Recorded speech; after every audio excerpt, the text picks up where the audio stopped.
Ladies and gentlemen, this is TVP World. I'm your host, Benjamin Lee, and welcome aboard the Eastern Express. In this episode, we're talking about Russia's latest foray into the world of disinformation. Only this time, it's aimed at the German election. Now, if you're imagining a bunch of Kremlin cronies sitting around in a dimly lit room brainstorming elaborate fake news schemes, you wouldn't be entirely off base. Recent reports have shed light on how Russia's disinformation operations are ramping up in a run-up to Germany's election. And trust me, these aren't your run-of-the-mill internet hoaxes about lizard people infiltrating the government. It's a full-blown campaign featuring cyber attacks, fake websites, and AI-generated content. So, without further ado, let's take a look at our latest report to find out more. Recent reports by German intelligence indicate that Vladimir Putin may have more than just a passing interest in cars. Apparently, Russia has been supporting a sabotage spree across Germany involving the vandalization of over 270 vehicles. The wave was initially pinned on radical climate activists, but new intel points to heavy Russian involvement. In the past, German leadership has shown it is aware of Russian hybrid activities. Russia, as we know, threatens its neighbors in many ways, including through hybrid attacks and disinformation.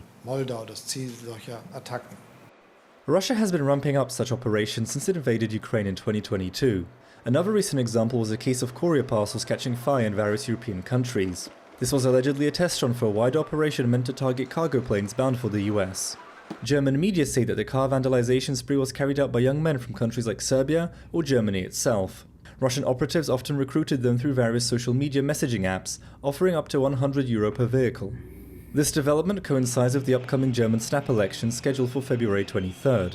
Russian disinformation during the campaign period is expected, and many warn about the impact it could have on the result. But more is at stake than just German internal affairs. Some of the Chancellor hopefuls, like the conservative Friedrich Merz, point out that the election will have consequences for the continent as a whole.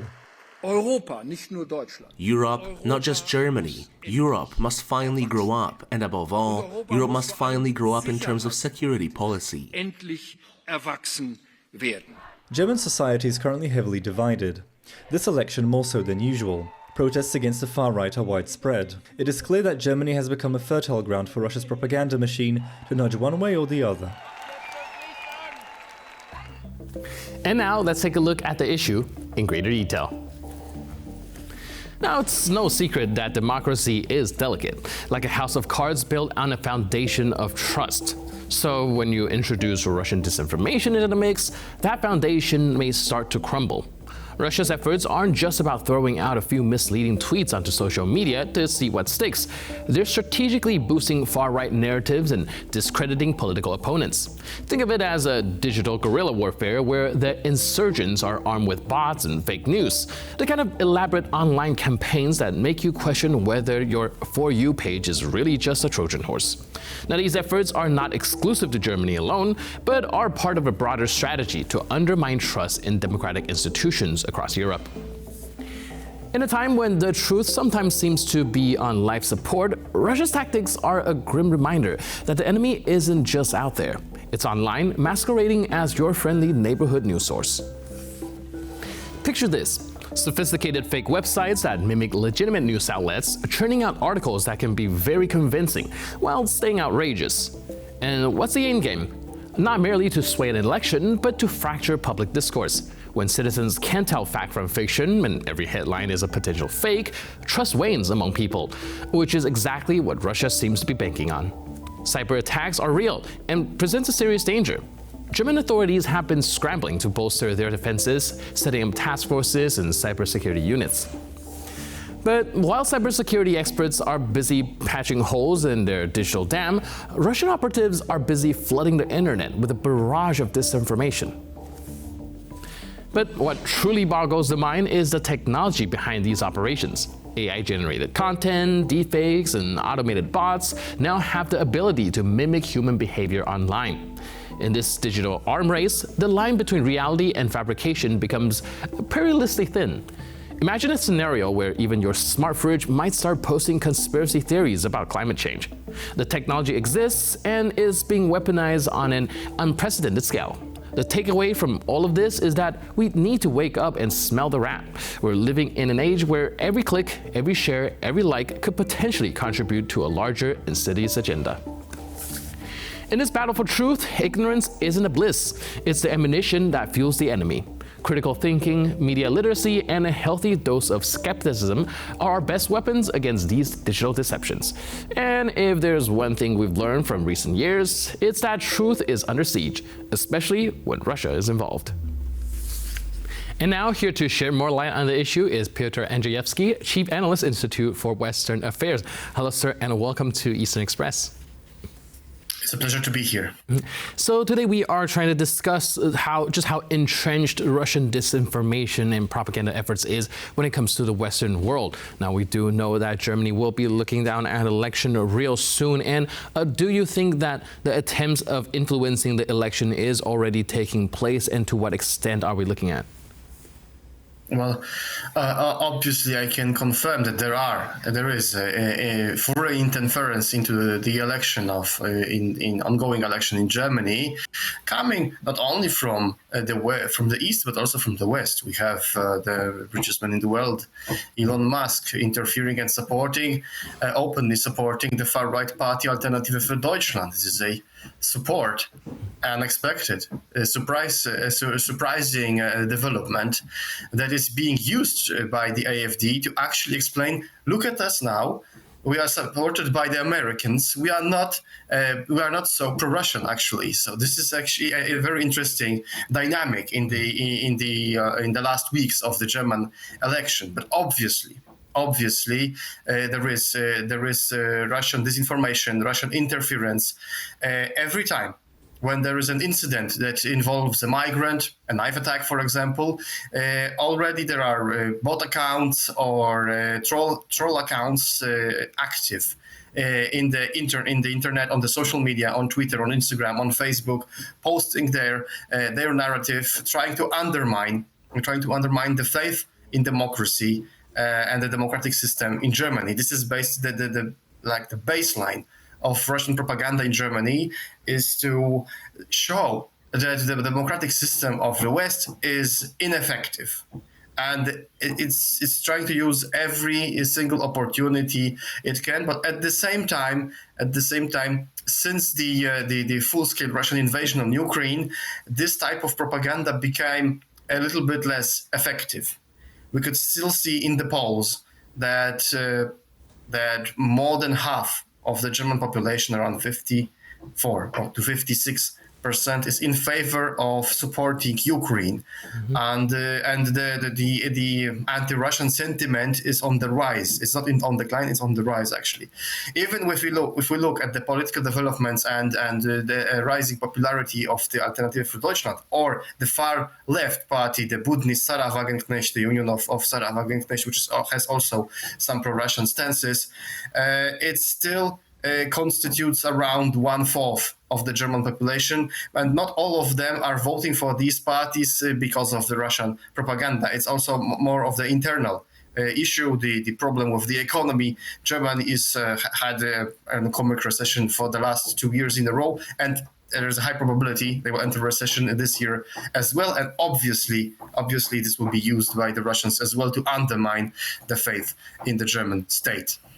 Right, because I am wondering just how effective are these disinformation campaign really is. Do the average people fall for these type of stuff, or do you think perhaps there is a little bit of overblown of how, to what extent it is actually influencing the electorate? Well, actually, I would like to calm the viewers down a little bit. It's not as effective as it used to be, and Russia also lost a lot of ways to influence the German public. Before the 24th of February 2022, the Russian presence was substantial. They were investing and promoting racing tracks, the big theme parks, and so on. They were selling or giving VIP tickets to local politicians, trying to influence German policy on the local level, on the level of the regions or even lower. And this network of contacts was something that was lost.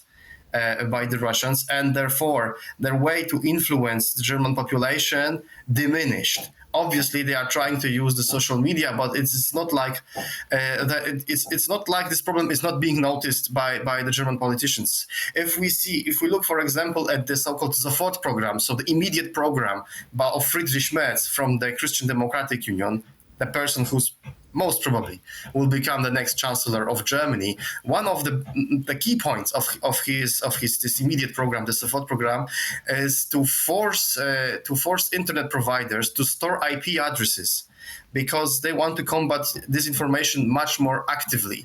So this problem is being noticed, and in the next months we can actually see the German state doubling down on Russian bots, Russian troll farms that are active in the German internet sphere. Yes, but with the advancement of technology, do you think that, well, there will be more attempts at using more cutting-edge stuff like AI, deepfakes, and stuff like that, that are a little bit less easy to detect compared to what's been used before? Yes, obviously they will. They already are being used, but the problem with the AI is that we are still on the level that we are entering the so-called uncanny valley, so that the human eye can see that there's something not right. That this is not exactly a real human person. Something is off, eye movement or the texture of the skin, or lip movement, and so on, and it creates this feeling of uneasiness. So it's not as effective as it could. It probably will be much more effective in the future. But now we are not at the level that it can create 100% clear images. At the same time, of course, actually, Germany is one of these states that is very, very protective of identity, and data security. Is one of the key issues and one of the most important things for the German population, not just the politicians, not just the German state. They are trying to sanitize this system of data protection, and are very wary if there's something going on around it. And Germany has one of the best systems in the world, basically, if it comes to using foreign software, for example, and so on. So it's not.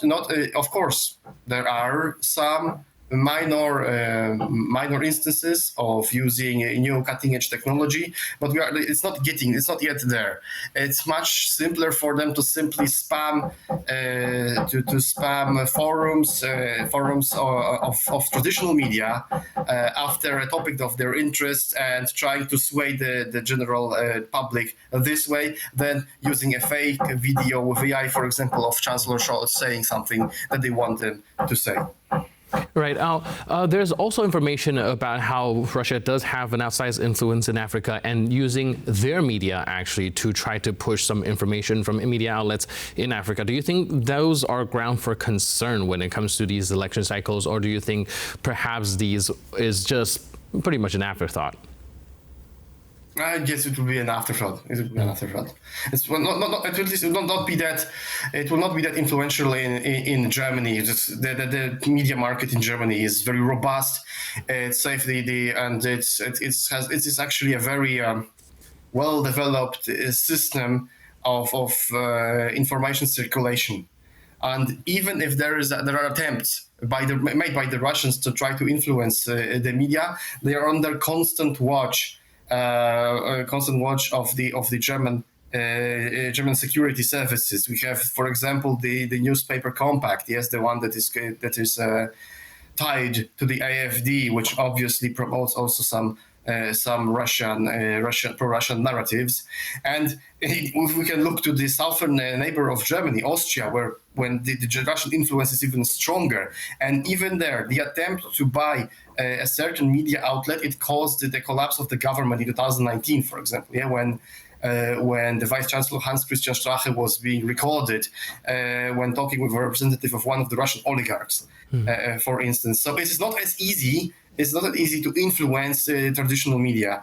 in Germany or in Austria, for this instance. Now, I'd also like to go back to what you mentioned earlier about how both extremist party, be it the far left, the far right, have their voices amplified by these Russian disinformation and do both harbor some pro-Russian views. Do you think that most of the disinformation campaign, at least, is effective in a way that it echoes some of the sentiments that they already have instead of introducing something new? Yes, exactly. It's reactive. Russian disinformation in Germany is reactive. Yes, as I said before, they are trying to poach on occasions. They are trying to find an opportunity to spread their influence. But it's not like they're agenda setters. They're not. They're not. Yes, they're highly reactive. So they can only go so far with their influence, and they are not creating it. Actually, the political dynamic and the public discourse in Germany is so fast. There are so many internal problems, and it actually makes it much easier. It makes it much easier for the Russian propaganda or Russian influence to spread. But at the same time, it has its limits, obviously. Yes, and sometimes it's so blunt and obvious. And you have this like direct repeating of Russia Today or other Russian propagandists. It is just too obvious. They are not very subtle. They are not very subtle in this way, and therefore not as effective as they could have been if they would be a little bit smarter about it. Right. Do you think that the media literacy is something that the general public have when it comes to deciphering these information? Or do you believe that, like you mentioned, a lot of these very crude, very on-the-nose attempt at influencing just isn't really cutting it anymore? Well, it's actually funny because the German society is somewhat distanced from digital innovation. Yes, they are more inclined to use more traditional media, and if they use social media, they are not. It's only the youngest generation, of course, that are more present on Telegram, for example, yeah, which is or creating these unpublic spheres and closed groups on other social media. But German population is quite old, so they are still more inclined to use traditional media, which limits the spread of Russian information in comparison with other countries, for example. All right. Thank you so much for your input and insight. Really appreciate it. And thanks for being with us on Eastern Express. Cheers. Thank you very much. And now we're moving on to the Eastern News Flash, a series of all the other stories from the East that you don't want to miss. The European Union has moved one step closer to creating a tribunal to prosecute Russia's invasion of Ukraine. The Council of Europe has announced that the bloc has laid the legal foundation for the court. Ever since Russia's invasion of Ukraine in February 2022, many countries have been pondering the question of how to bring those responsible to justice. The European Union, it seems, is slowly finding a solution to this issue. According to a statement released by the Council of Europe, the new special tribunal will have the authority to hold Russia's political and military leaders accountable for the invasion. Formerly called a crime of aggression, Russia violated the UN Charter when it made the decision to roll its tanks across the Ukrainian border. Some top legal experts from various EU institutions have also established key parts of what is called the Schuman Project, the primary legal text which will determine how the new tribunal will function. Russia's civil aviation authorities say that they have not been giving access to the so-called foreign objects, which reportedly hit the Azerbaijani commercial jet that crashed in Kazakhstan. The issue has caused a breakdown of relations between Moscow and Baku. Kazakhstan's transportation authorities have published the first findings as part of their investigation into the Azerbaijani Airlines plane crash from December. The investigators have released photos of what they have called foreign metal objects that were allegedly recovered from the plane wreckage. The latest report does not specify what exactly caused the damage. An anonymous Azerbaijani government source told Reuters, however, that international experts supposedly identified a fragment of a Russian Panzer-S air defense system among the debris. Baku previously accused Russia of accidentally shooting the plane down and demanded both an admission of guilt and reparations for the incident. Vladimir Putin has apologized for the incident taking place in Russian airspace, but has so far not acknowledged Russia's responsibility in the matter. The Baltic states are set to sever their energy ties with Russia this weekend. They will disconnect from the Russian power grid on Saturday and join the Western Europes instead. The decision by Lithuania, Latvia and Estonia to change power grids is monumental. It is widely seen as a move that will severely limit Russia's energy hold over the countries. Lithuania's energy minister has said that this will remove Russia's ability to use its electricity system as a way of enacting geopolitical blackmail. An official ceremony with the European Commission president in attendance will be held to mark the occasion. There are some concerns over potential power disruptions, and the Baltic states are also constantly on the lookout for any sabotage activities. The three countries have been working for years to integrate with Europe's power grid, but there were several technological and financial hurdles that they had to overcome. After Russia invaded Ukraine, however, the transition became a matter of utmost importance. Ukrainian steel producers have found themselves in a very dire situation. They're looking abroad to stay afloat after a critical mine in the Donetsk region was evacuated in light of the ongoing Russian events. The miners working in Ukraine's last operating coking coal mine in Pokrovsk had been working up till just a couple of weeks ago. As Russia has been committing more troops for a push for the city, the mine's owner, Metinvest Group, made a decision to evacuate all employees. Without access to coke, it is now impossible for Ukraine to make steel. The country will have to increase how much of the fuel it imports, which will lead to much higher expenses. In turn, this is expected to hit the competitiveness of Ukrainian steel, which has already been rocky since the start of the invasion. Nevertheless, Ukraine's steel producers say that the resource is vital when it comes to the country's post-war reconstruction projects, and thus will continue production. Ukraine is one of the 4 countries in the world that has all the necessary raw materials to produce steel. And that's all on this episode of Eastern Express. But for more news, update, and commentary, please stay tuned to TVP World.